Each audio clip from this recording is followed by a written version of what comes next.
Eksistensi dan peran universitas saat ini dipengaruhi menurut saya oleh 4 suasana yang kita harus betul-betul menaruh perhatian. Pertama adalah disrupsi digital. Yang berikutnya adalah dinamika permintaan dan globalisasi pasar kerja.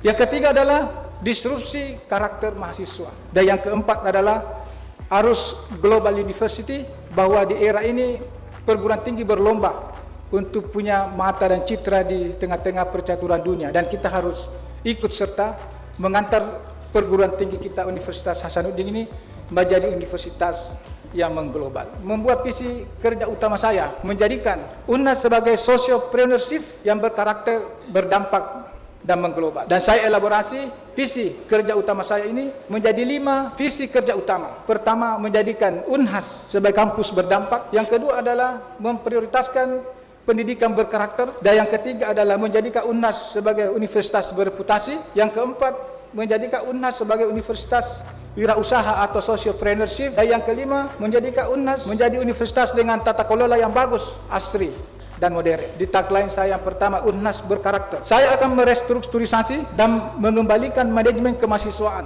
di bawah tanggung jawab Wakil Rektor khusus bidang kemahasiswaan. Yang berikutnya, untuk mempersiapkan mahasiswa dan alumni kita talents di masa depan, maka saya merasa akan menginternalisasi, merevitalisasi kurikulum berkarakter dengan nilai-nilai kebangsaan dan mempersiapkan anak-anak kita memiliki talents bahasa asing. Dan yang terakhir, kita harus mengembangkan sistem pembelajaran tepat waktu. Sarjana 4 tahun, S2 2 tahun, dan S3 3 tahun. Kita usahakan jangan ada mahasiswa kita yang drop out. Berikutnya, UNHAS berdampak. Saya berpikir bahwa ilmu-ilmu pertanian, peternakan, teknologi pertanian, kelautan, perikanan, kehutanan, ilmu-ilmu andalan bangsa kita ini.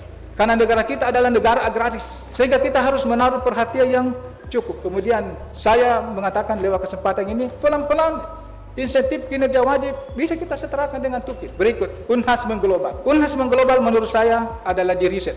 Kita harus membangun teaching dan riset laboratori. Karena riset akan mengantarkan UNHAS menjadi universitas yang bereputasi. Dan yang terakhir adalah UNHAS berdata. Kita harus merevitalisasi organisasi universitas ini agar lebih efisien, tepat guna, tidak tumpang tindih. Dan terakhir, kita harus punya integrasi operation center di UNHAS ini.